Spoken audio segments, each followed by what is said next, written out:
السلام علیکم ورحمۃ اللہ وبرکاتہ نحمدہ ونصلی علی رسولہ الکریم اما بعد فاعوذ باللہ من الشیطان الرجیم بسم اللہ الرحمن الرحیم رب اشرح لی صدری ویسر لی امری واحلل عقدۃ من لسانی یفقہوا قولی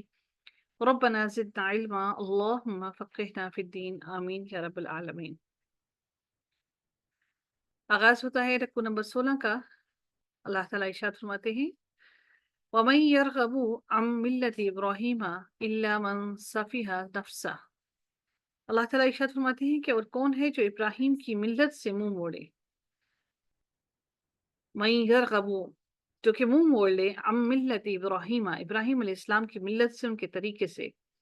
إِلَّا مَن سَفِهَ نَفْسَهُ، سفیہہ جو ہے یہ بے وقوف کی کا سنگولر ہے۔ ہم السفہاء پڑھتے رہے تو یہ سفیہہ اس کا واحد ہے۔ تو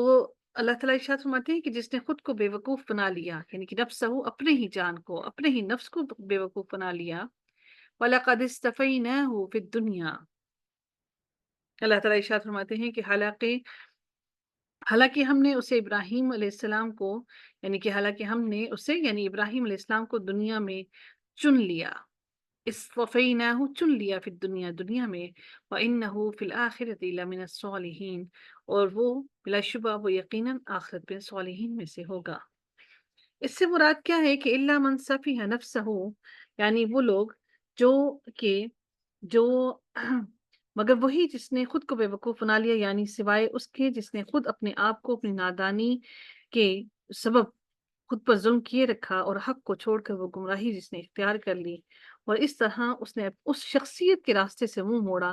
جس کو اللہ تعالیٰ نے بچپن سے ہی ہدایت دی، اپنا خلیل بنایا، اور جن کا شمار آخرت میں نیک لوگوں میں ہوگا۔ بس جو ان کے طریقے اور ان کی ملت یعنی حضرت ابراہیم علیہ السلام کی ملت کو چھوڑ کر گمراہی کے طریقوں کو اختیار کرے تو اس سے بڑھ کر نادان اور کون ہو سکتا ہے، یا اس سے بڑا ظلم کون کر سکتا ہے۔ رب العزت اللہ تعالیٰ ارشاد فرماتے ہیں کہ ان الشرک لظلم عظیم، بلا شبہ شرک یقیناً بہت بڑا ظلم ہے۔ ابو العالیہ کا قول ہے کہ یہود اور نصارہ نے سیدنا ابراہیم علیہ السلام کی ملت سے بے رغبتی اختیار کی اور یہودیت اور نصرانیت جیسی بدعات کو گھڑ لیا۔ در حقیقت دین تو وہ تھا جس پر حضرت ابراہیم علیہ السلام چل رہے تھے، جو یکسو دین تھا۔ وہ یکسو تھے اپنے دین میں، جو اللہ تعالیٰ کی جانب سے نہیں تھی، اور ملت ابراہیم کو چھوڑ دیا ان سب لوگوں نے، یہودیوں نے بھی اور عیسائیوں نے بھی۔ اس وجہ سے اللہ تعالیٰ نے محمد صلی اللہ علیہ وآلہ وسلم کو ملت ابراہیم پر اپنا نبی بنا کر بھیجا۔ اب ملت ابراہیم سے مراد حضرت ابراہیم علیہ السلام کا طریقہ، یعنی خالص اور واضح اسلام اور اللہ تعالیٰ کی فرما برداری کا طریقہ ہے۔ سورہ انعام میں اسی طرح اللہ تعالیٰ نے ارشاد فرمایا کہ آپ کہہ دیں، یا نبی اکرم صلی اللہ علیہ وسلم آپ کہہ دیں، میرے رب نے مجھے سیدھی راہ دکھلائی ہے کہ وہ ایک مضبوط دین ہے، ملت ابراہیم ہے جو ایک ہی طرف کے تھے، مشرکوں میں سے وہ نہ تھے۔ تو اللہ تعالیٰ نے حضرت ابراہیم علیہ السلام کے بارے میں واضح الفاظ میں کہہ دیا کہ حضرت ابراہیم علیہ السلام کو اللہ تعالیٰ نے دنیا میں چن لیا، اور وہ آخرت میں بھی صالح لوگوں میں ہی شمار ان کا ہوگا، وہ صالح لوگوں میں ہی ہوں گے۔ آگے دیکھتے ہیں اللہ تعالیٰ ارشاد فرماتے ہیں اگلی آیت میں کہ اذ قال جب کہا، لہو ربہ اسلم، جب کہا جب اس کے رب نے اس سے کہا اسلم فرما بردار ہو جا۔ کس کو کہا؟ حضرت ابراہیم علیہ السلام کو جب اس کے رب نے کہا فرما بردار ہو جا، اللہ تعالیٰ نے ابراہیم علیہ السلام کو اخلاص اور فرما برداری کا جب حکم دیا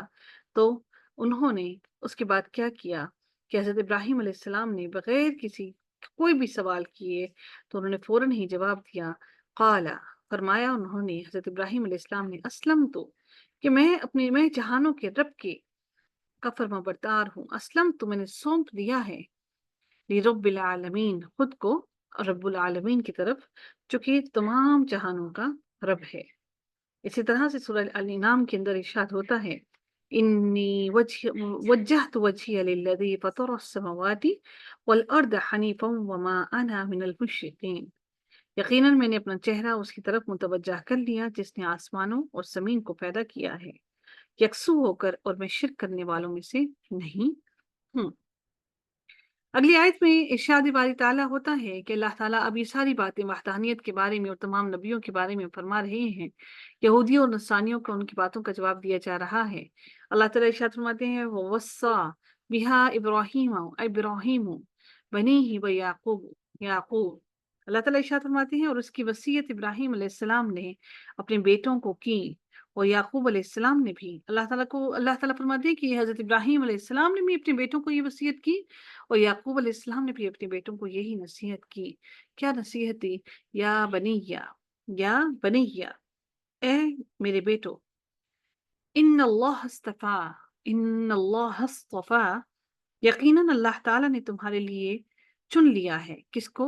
لکم الدین، تمہارے لیے دین کو چن لیا ہے۔ اور وہ دین کیا ہے؟ وہ دین ہے اسلام کا دین۔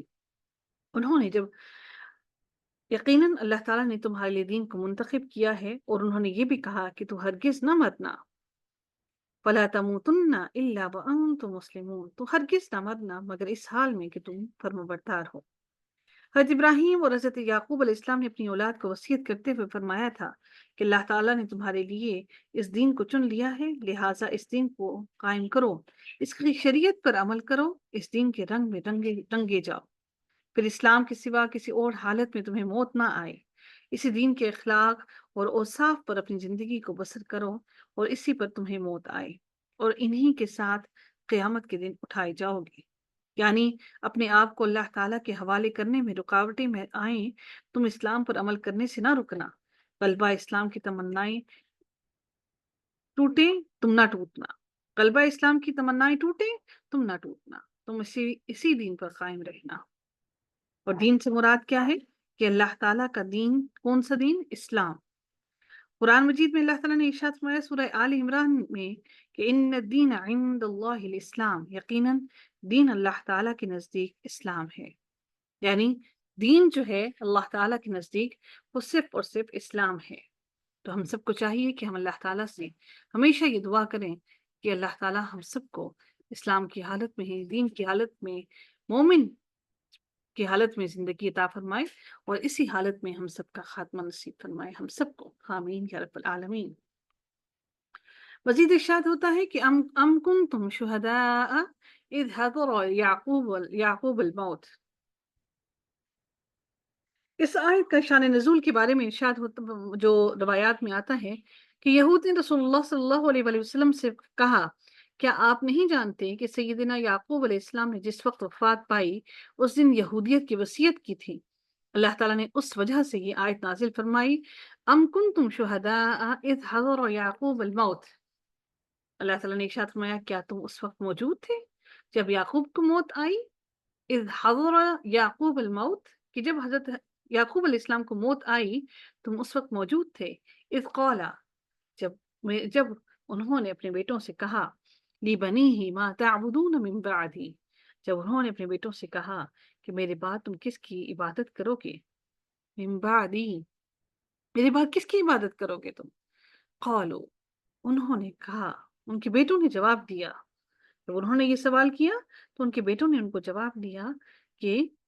نعبد الہک و الہ آبائک ابراہیم و اسماعیل و اسحاق۔ انہوں نے جواب دیا کہ ہم تیرے الہ، تیرے رب کی عبادت کریں گے، اور اسی رب کی عبادت کریں گے جو تیرے آبا و اجداد کا رب ہے۔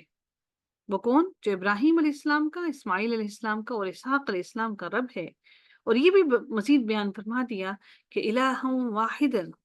کہ وہ اکیلا واحد الہ ہے، ہم بھی اسی واحد الہ کی عبادت کریں گے۔ وَنَحْنُ لَهُ مُسْلِمُونَ، اور انہوں نے کہا اور ہم اسی کے لیے فرمانبردار ہیں۔ وَنَحْنُ لَهُ مُسْلِمُونَ، اور ہم اسی کے لیے ہی فرمانبردار ہیں۔ یہ ایک تاکیدی وصیت تھی جو حضرت یعقوب علیہ السلام نے اپنی اولاد کو کی، اور اس وقت یہودی نبی اکرم صلی اللہ علیہ وآلہ وسلم کے لیے کے ساتھ حجت بیان کر رہے تھے کہ انہوں نے سب کو یہ کہا کہ تم یہودیت میں آ جانا اور تم یہودی ہو جانا۔ اللہ تعالیٰ نے اس کے جواب میں اس آیت کو نازل فرمایا۔ اگلی آیت میں ارشاد ہوتا ہے 134 نمبر آیت میں کہ تلک امت قد خلت لہا ما کسبت ولکم ما کسبتم۔ اللہ تعالیٰ ارشاد فرماتے ہیں کہ وہ ایک امت تھی جو یقیناً گزر گئی، جو کچھ اس نے کمایا وہ اس کے لیے ہے، لہا ما کسبت، جو کچھ اس نے کمایا، وَلَكُمْ مَا كَسَبْتُمْ، وہ ان کے لیے ہے، اور جو کچھ تم کما رہے ہو وہ تمہارے لیے ہے۔ یعنی وہ ایک امت تھی جو یقیناً گزر چکی، اس سے مراد انبیاء علیہ السلام کی جماعت اور ان کی اولاد کی جماعت ہے۔ لہا ما کسبت وَلَكُمْ مَا كَسَبْتُمْ، جو کچھ اس نے کمایا وہ اس کے لیے، اور جو کچھ تم نے کمایا وہ تمہارے لیے ہے۔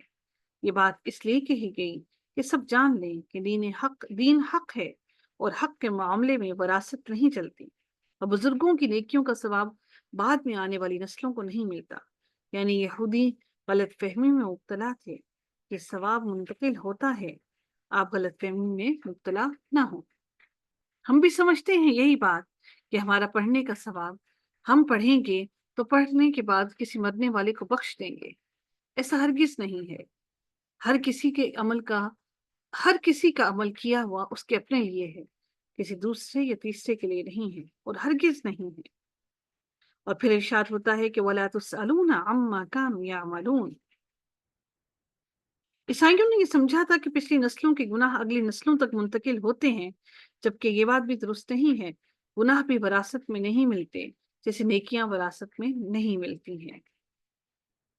اور جب یہ کہا گیا آگے کہ اور تم سے اس کے بارے میں سوال نہیں پوچھا جائے گا جو وہ کیا کرتے تھے، تم سے یہ نہیں پوچھا جائے گا کہ وہ کیا کام کرتے تھے۔ اس سے پتہ چلتا ہے کہ ہر انسان اپنے عمل کا خود ذمہ دار ہے۔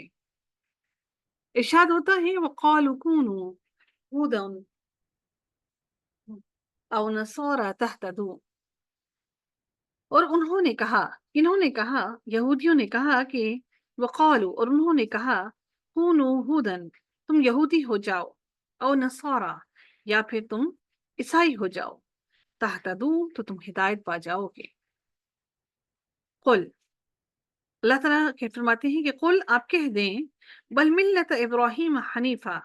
بلکہ ابراہیم علیہ السلام کی ملت اور ان کا جو طریقہ ہے وہ تو یکسو تھا، جو وہ ایک اللہ کو ماننے والے تھے۔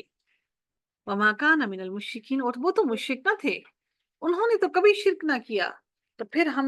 تم جو ہم سے جھگڑ رہے ہو حضرت ابراہیم علیہ السلام کے بارے میں کہ حضرت ابراہیم علیہ السلام یہودی یا عیسائی تھے، تو وہ تو شرک کرنے والے نہ تھے، تو پھر تم کیسے کہتے ہو کہ وہ عیسائی یا یہودی تھے؟ اگر انہوں نے شرک نہیں کیا تو پھر تم کس طرح سے شرک کر رہے ہو؟ اور تم اگر ان کے رستے پر چلتے ہوتے تو تم بھی ہرگز شرک نہ کرتے۔ تو حضرت نبی پاک صلی اللہ علیہ وآلہ وسلم کو عیسائی اور یہودی کہہ رہی ہیں کہ اگر آپ یہودیت میں آ جائیں تو تب ہی آپ ہدایت پائیں گے، اور عیسائی کہتے ہیں کہ اگر آپ عیسائی بن جائیں تب ہی ہدایت پائیں گے۔ یہودی کہتے تھے کہ یہودیت کے سوا کوئی دین نہیں، اللہ تعالیٰ اس کے سوا کسی بھی دین کو قبول نہیں کرے گا، کیونکہ موسیٰ علیہ السلام افضل نبی ہے اور ان کی کتاب افضل کتاب ہے، اور ان کا دین بہترین دین ہے، اور وہ سیدنا عیسیٰ علیہ السلام اور انجیل کا اور محمد صلی اللہ علیہ وآلہ وسلم اور قرآن کا انکار کرتے تھے۔ اور عیسائی کہتے تھے کہ اللہ تعالیٰ نے عیسائیت کے سوا کچھ بھی قبول نہیں کرنا، کیونکہ عیسائیت اس کے خاص ہدایت ہے، چونکہ حضرت عیسیٰ علیہ السلام سارے انبیاء میں افضل ہیں، اور ان کی کتاب سب سے جلیل القدر کتاب ہے، اور ان کا دین سب دینوں سے، سب ادیان سے بہتر ہے۔ وہ حضرت موسیٰ علیہ السلام تورات اور محمد اور قرآن کا انکار کرتے تھے، اس لیے انہوں نے کہا کہ آپ یا تو پھر عیسائی ہو جائیں یا پھر یہودی ہو جائیں۔ بلکہ کہا یہ گیا کہ اگر نبی پاک صلی اللہ علیہ وآلہ وسلم کو کہا گیا کہ آپ ان کی بات کا جواب دیجئے، لیکن اب دیکھیے کہ ابراہیم علیہ السلام کو عیسائی بھی مانتے ہیں اور یہودی بھی مانتے ہیں، ٹھیک ہے، لیکن نہیں مانتے تو وہ محمد صلی اللہ علیہ وآلہ وسلم کو نہیں مانتے۔ قولوا آمنا بالله وما أنزل إلينا وما أنزل إلى إبراهيم وإسماعيل وإسحاق ويعقوب والأسباط وما أوتي موسى وعيسى وما أوتي۔ اللہ تعالیٰ ارشاد فرماتے ہیں کہ قولو، آپ سب کہو، آمنا، ہم ایمان لائے کس پر؟ اللہ تعالیٰ پر، باللہ، وما انزل الینا، اور جو کچھ بھی ہم پر نازل کیا گیا، یعنی جو قرآن ہماری طرف نازل کیا گیا ہے ہم اس پر بھی ایمان لاتے ہیں۔ وما انزل الی ابراہیم و اسماعیل و اسحاق و یعقوب والاسباط، اور ہم اس پر بھی ایمان لاتے ہیں جو اللہ تعالیٰ نے ابراہیم، اسماعیل، اسحاق اور یعقوب علیہ السلام اور ان کی اولادوں پر نازل کیا، یعنی حضرت عیسیٰ اور موسیٰ علیہ السلام کی بھی بات کی جا رہی ہے۔ اور حضرت عیسیٰ اور موسیٰ علیہ السلام کو ان سے الگ کیا، کیونکہ اس لیے الگ کیا کہ ان کے بیچ میں ایک گیپ تھا، اور اس کے بعد اللہ تعالیٰ نے یہ سارے نبی پے در پے بھیجے، ایک کے بعد دیگرے آئے، اور موسیٰ اور عیسیٰ علیہ السلام اللہ تعالیٰ نے پھر ایک ساتھ بھیجے، یعنی کہ ایک نبی کے بعد دوسرا نبی بھیجا۔ تو اللہ تعالیٰ نے حکم دیا کہ آپ ان سے کہہ دیجئے کہ ہم اس پر بھی ایمان لاتے ہیں جو اللہ تعالیٰ نے ہماری طرف نازل کیا، جو قرآن ہے اس پر بھی ہم ایمان لانے والے ہیں، اور ہم اس پر بھی ایمان لاتے ہیں جو ابراہیم علیہ السلام کی طرف اللہ تعالیٰ نے صحف ابراہیم اور موسیٰ علیہ السلام اور عیسیٰ علیہ السلام اور ان سب پر جو اللہ تعالیٰ نے کتابیں نازل کی، ہم ان سب پر ایمان لانے والے ہیں، ہم ان ساری شریعتوں پر ایمان لانے والے ہیں، اور یہ ساری شریعتیں اور سارے دین جتنے بھی ہیں، اللہ تعالیٰ نے ساری باتیں قرآن کے اندر اکٹھی کر کر لکھ دی، اور کہا گیا کہ وَمَا أُوتِيَ النَّبِيُّونَ مِن رَّبِّهِمْ، اور یہ کیا کہا گیا کہ وَمَا أُوتِيَ، اور دوسرے سب نبیوں کو ان کے رب کی طرف سے دیا گیا، اس سب پر بھی ہم ایمان لاتے ہیں۔ وَمَا أُوتِيَ، اور جو کچھ دیا گیا النبیون من ربہم، جتنے بھی نبیوں کو ان کی رب کی طرف سے جو کچھ دیا گیا، ہم سب پر ایمان لانے والے ہیں۔ اور یہ بھی کہا کہ لا نفرق بین احد منہم، اور ہم کسی بھی نبی کے درمیان میں فرق نہیں کرتے، وَنَحْنُ لَهُ مُسْلِمُونَ، اور کہا کہ ہم اللہ تعالیٰ ہی کے فرما بردار ہیں، ہم کسی بھی نبی پر فرق نہیں کرتے، ہم کسی بھی نبی کو کسی دوسرے پر برتر نہیں سمجھتے، ہم سارے نبیوں کو برابر سمجھتے ہیں۔ سیدنا ابو ہریرہ کی روایت ہے کہ رسول اللہ صلی اللہ علیہ وآلہ وسلم نے فرمایا کہ انبیاء کرام آپس میں الاتی بھائی ہیں، اگرچہ ان کے مسائل مختلف ہیں لیکن دین ایک ہی ہے، یعنی جس دین پر ان کو بھیجا گیا ہے وہ دین سب کا ایک ہی ہے، مسائل سب کے مختلف ہیں لیکن اللہ تعالیٰ نے دین سب کو ایک ہی دین پر حق، یعنی کہ اسلام کے ساتھ بھیجا، اور واحد دین کیا کہ اللہ تعالیٰ کی عبادت کرنا اور اس کے ساتھ کسی کو شریک نہ ٹھہرانا۔ اگلی آیت میں ارشاد ہوتا ہے، اللہ تعالیٰ ارشاد فرماتے ہیں فَإِنْ آمَنُوا بِمِثْلِ مَا آمَنْتُمْ بِهِ فَقَدِ اهْتَدَوْا وَإِنْ تَوَلَّوْا فَإِنَّمَا هُمْ فِي شِقَاقٍ، پھر اگر وہ اس جیسی چیز پر ایمان لائیں، فَإِنْ آمَنُوا، ایمان لے آئیں، بِمِثْلِ مَا آمَنْتُمْ بِهِ فَقَدِ اهْتَدَوْا، پھر اگر وہ اس جیسی چیز پر ایمان لائیں جس پر تم ایمان لائے ہو تو یقیناً وہ ایمان پا گئے، یعنی اسی چیز پر، یعنی قرآن پر بھی ایمان لے آئیں گے لوگ، اور جو باتیں ہم نے کہیں کہ تمام انبیاء پر بھی ایمان لانا، ان کی کتابوں پر بھی ایمان لانا، تو پھر وہ ہدایت پا گئے، لیکن وہ سمجھتے ہیں کہ تم تب ہدایت پاؤ گے جب ان کے رستے پر چلو گے، لیکن اللہ تعالیٰ نے فرمایا کہ اگر وہ تمہاری باتوں پر ایمان لے آئیں اور جو کچھ ہم نے تمہیں سکھایا اس پر ایمان لے آئیں تو وہ ہدایت پا گئے۔ فَإِن تَوَلَّوْا فَإِنَّمَا هُمْ فِي شِقَاقٍ، اللہ تعالیٰ ارشاد فرماتے ہیں اور اگر وہ پھر جائیں تو یقیناً اب وہ مخالفت میں ہیں، فی شقاق، کس وجہ سے مخالفت میں ہیں؟ وہ ضد کی وجہ سے مخالفت میں ہیں۔ تو اللہ تعالیٰ ارشاد فرماتے ہیں، نبی پاک صلی اللہ علیہ وسلم کو حکم دیتے ہیں کہ فَسَيَكْفِيكَهُمُ اللَّهُ، کہ پس چنانچہ عنقریب ان سے اللہ تعالیٰ آپ کو کافی ہو جائے گا، اللہ تعالیٰ آپ کو ان سب کی طرف سے کافی ہو جائے گا۔ وَهُوَ السَّمِيعُ الْعَلِيمُ، اور وہی سننے والا اور جاننے والا ہے، وہ آپ کو ایسے اکیلا نہ چھوڑے گا، وہ آپ کو ایسے تنہا نہ چھوڑے گا، اگر وہ اس ساری باتوں پر ایمان لے آئیں تو یقیناً وہ ایمان لے آئیں گے اور وہ ہدایت بھی پا جائیں گے، اور اللہ تعالیٰ نے فرمایا کہ ان کی ضد کی اور مخالفت کی وجہ سے آپ خوف نہ کھائیں، سیدھے راستے پر جمے رہیں، قریب اللہ تعالیٰ آپ کی مدد کرے گا اور اللہ تعالیٰ آپ کو غالب کرے گا، اور اللہ تعالیٰ آپ کے لیے کافی ہو جائے گا۔ اللہ تعالیٰ نے اپنے رسول سے کیا ہوا وعدہ پورا کیا اور آپ صلی اللہ علیہ وآلہ وسلم کو غلبہ عطا کیا۔ یہ لوگ جتنے بھی تھے، یہ یہودی، یہ لوگ جلا وطن کر کے تتر بتر کر دیے گئے اور ان کے جوان قتل ہوئے اور ان میں سے بعض کو قیدی اور غلام بنا لیا گیا۔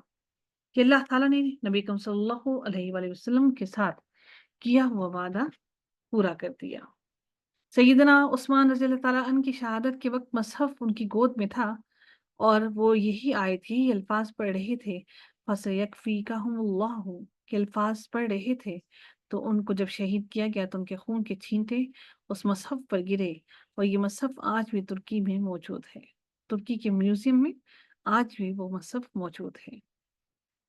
اللہ تعالیٰ قائد عثمان غنی کی مغفرت فرمائے، ان کے درجات بلند کرے، اور اللہ تعالیٰ ان کو جنت الفردوس میں اعلیٰ مقام نصیب فرمائے۔ اللہ تعالیٰ ان کو نبی پاک صلی اللہ علیہ وآلہ وسلم کا قرب اور ان کی رفاقت اور ان کا پڑوس نصیب فرمائے، آمین یا رب العالمین۔ اگلی آیت میں ارشاد ہوتا ہے صبغۃ اللہ۔ اچھا، اب یہ ہے رنگ کی بات کی جا رہی ہے۔ در حقیقت عیسائیوں اور یہودیوں کے اندر جب کوئی عیسائیت میں داخل ہوتا ہے یا یہودیت میں داخل ہوتا ہے تو وہ ان کے اوپر ایک خاص رنگ کا پانی پھینکتے ہیں، سیاہی پھینکتے ہیں، پانی پھینکتے ہیں، تو اس کے بعد وہ سمجھتے ہیں کہ اب یہ پاک ہو گیا ہے تمام کی تمام معاملات سے، اب وہ مکمل طور پر عیسائیت میں داخل ہو گیا ہے۔ اس رسم کو بپتسمہ کہا جاتا ہے، بپتسمہ، بپتسمہ، ٹھیک ہے، بپتسمہ کہا جاتا ہے اس رسم کو، جس رسم میں عیسائیت اور یہودیت میں داخل ہوتے ہیں اور رنگ پھینکا جاتا ہے۔ اللہ تعالیٰ ارشاد فرماتے ہیں کہ صبغۃ اللہ، اللہ تعالیٰ ارشاد فرماتے ہیں صبغۃ اللہ، رنگ اللہ تعالیٰ کا، صبغۃ اللہ یعنی کہ رنگ، اب اللہ تعالیٰ ان کے وہ جو جس رنگوں کی بات کرتے تھے کہ وہ جب عیسائیت میں داخل کرتے ہیں تو رنگ پھینکتے ہیں، تو اللہ تعالیٰ ارشاد فرماتے ہیں صبغۃ اللہ یعنی رنگ اللہ تعالیٰ کا۔ اللہ تعالیٰ کا رنگ کیا ہے کہ اللہ تعالیٰ کے احکامات میں مکمل طور پر داخل ہو جانا اور اللہ تعالیٰ کی باتوں کا اثر لے کر اپنے تمام کے تمام اعمال کو اللہ تعالیٰ کے حکم کے مطابق ڈھال لینا۔ اللہ تعالیٰ ارشاد فرماتے ہیں کہ صبغۃ اللہ، کہ اللہ تعالیٰ کا رنگ، اب وہ رنگ اسی رنگ کی بات کی جا رہی ہے، اور پھر اللہ تعالیٰ ارشاد فرماتے ہیں ومن احسن، اور کون زیادہ اچھا ہے، اس میں تفصیل ہے، احسن کون زیادہ اچھا ہے، من اللہ، اللہ تعالیٰ سے، صبغتاً رنگ میں، یعنی کہ اللہ تعالیٰ کا وہ رنگ جو تمہیں بھلائی اور نیکی کی طرف لے جائے، جو دین کا رنگ تم پر چڑھ جائے، وہ رنگ اچھا ہے، یا یہ جو عیسائیوں نے رنگ اختیار کر رکھے ہیں اور جو رنگ انہوں نے رنگ چھڑک کر اپنے دین میں داخل کرتے ہیں، وہ رنگ اچھا ہے، یا اللہ تعالیٰ کا وہ رنگ اچھا ہے جس رنگ میں آ کر تم مکمل طور پر اللہ تعالیٰ کی عبادت میں داخل ہو جاتے ہو اور اللہ تعالیٰ کے فرمان بردار ہو جاتے ہو، اور جب وہ رنگ تم پر، اس دین کا رنگ یعنی اسلام کا رنگ جب تم پر چڑھتا ہے تو تمہارے اندر عاجزی اور انکساری آ جاتی ہے اور تمہاری زبان برے الفاظ سے محفوظ رہتی ہے۔ اللہ تعالیٰ فرماتے ہیں کہ اللہ تعالیٰ کا رنگ، اور کون ہے جو رنگ میں اچھا ہے اللہ سے، یعنی کہ اللہ کے رنگ سے کوئی رنگ اچھا ہو سکتا ہے؟ وَنَحْنُ لَهُ عَابِدُونَ، اور ہم وَنَحْنُ لَهُ عَابِدُونَ، اور ہم اسی کے لیے عبادت کرنے والے ہیں، یعنی اللہ تعالیٰ کے رنگ کی وضاحت ہے، یعنی یہ دو رنگ دو بنیادوں کو قائم کرتا ہے، ایک اخلاص اور دوسرا اتباع، یعنی اللہ تعالیٰ کی اتباع کرنا، اللہ تعالیٰ کی پیروی کرنا، اللہ تعالیٰ کے راستے پر چلنا، اور اس کی ہر بات کا ہر بات پر لبیک کہنا اور اس پر یقین کرنا اور اس جیسے اپنے عمل کو ڈھال لینا۔ اگلی آیت میں اللہ تعالیٰ ارشاد فرماتے ہیں کہ قُلْ أَتُحَاجُّونَنَا فِي اللَّهِ، نبی کریم صلی اللہ علیہ وسلم کو کہا جا رہا ہے کہ آپ کہہ دیں کہ کیا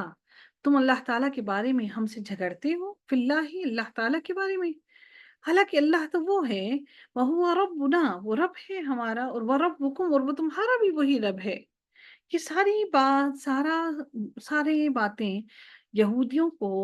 دین کی طرف لانے کے لیے کی جا رہی ہیں، عیسائیوں کو، اہل کتاب کو دین کی طرف لانے کے لیے کی جا رہی ہیں۔ ان سے کہا جا رہا ہے کہ کیا تم ہم سے اللہ کے بارے میں ڈرتے ہو، حالانکہ وہی تو تمہارا بھی رب ہے اور ہمارا بھی رب ہے۔ وَلَنَا أَعْمَالُنَا وَلَكُمْ أَعْمَالُكُمْ،